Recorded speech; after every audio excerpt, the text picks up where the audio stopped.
Although the interview had been expected to focus on the FBI's handling, under Comey, of an investigation into Democrat Hillary Clinton's email practices while Secretary of State, the hours-long grilling was wide-ranging. James Comey, former director of the Federal Bureau of Investigation, pictured after testifying before the House Judiciary and House Oversight and Government Reform Committee's joint investigation in Washington, D.C., on Friday. Credit. Bloomberg. Comey was asked, for example, why he'd compared Trump to a mafia boss in his book, A Higher Loyalty.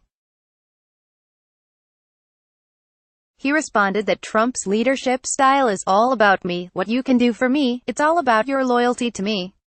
It's not about any higher values or institutional values. It's about how are you feeding me, the boss, how are you taking care of me, the boss. The former FBI chief also rejected suggestions that the FBI's Russia investigation was prompted by allegations in the so-called Steele dossier, an opposition research paper paid for by Democrats. It was not, said Comey. Rather, he said, the basis for starting the probe was the information about a conversation that a Trump campaign foreign policy advisor, known to be George Papadopoulos, had with an individual in London about stolen emails that the Russians had that would be harmful to Hillary Clinton. That individual was Alexander Downer, then Australia's High Commissioner in the UK and a former foreign minister. In fact, Comey testified he was first briefed in July 2016 that the FBI had opened a counterintelligence investigation of 4 Americans to see if there was any connection between those 4 Americans and the Russian interference effort, and those 4 Americans did not include the candidate, said Comey. When pressed by Gowdy on who each of those 4 people were, Comey, backed up by a government lawyer in the room, said he didn't believe the FBI had made that public, and he declined to name them.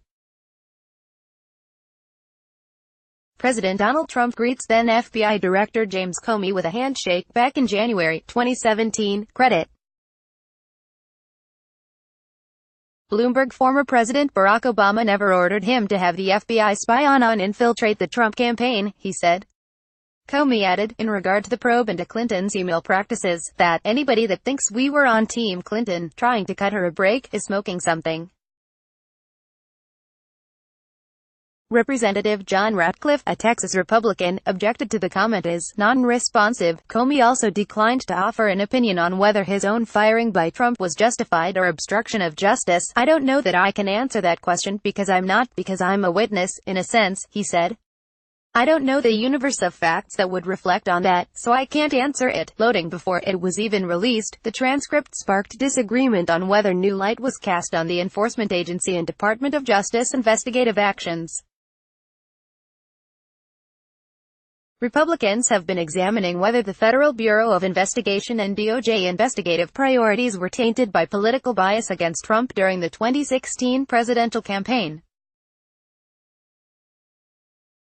Comey, fired by Trump in 2017, returns for more questioning December 17. After leaving the interview on Friday, Comey said no new ground was paved, and added on Twitter that the call for his appearance wasn't a search for truth. Top Judiciary Committee Democrat Gerald Nadler of New York said on Friday, in a joint statement with Representative Elijah Cummings of Maryland, the top Democrat on the oversight panel, that Comey's testimony offered us nothing new from his previous testimony on these same matters. Republican efforts to get answers from Comey on some lingering questions were often rebuffed by his claims of not recalling, remembering or ever knowing the answers. Representative Jim Jordan, an Ohio Republican who's to become the Oversight Committee's ranking Republican in January, complained about Comey's responses, including 166 instances of "I don't know" in a tweet. Bloomberg. Russia probe via Donald Trump. James Comey. Hillary Clinton.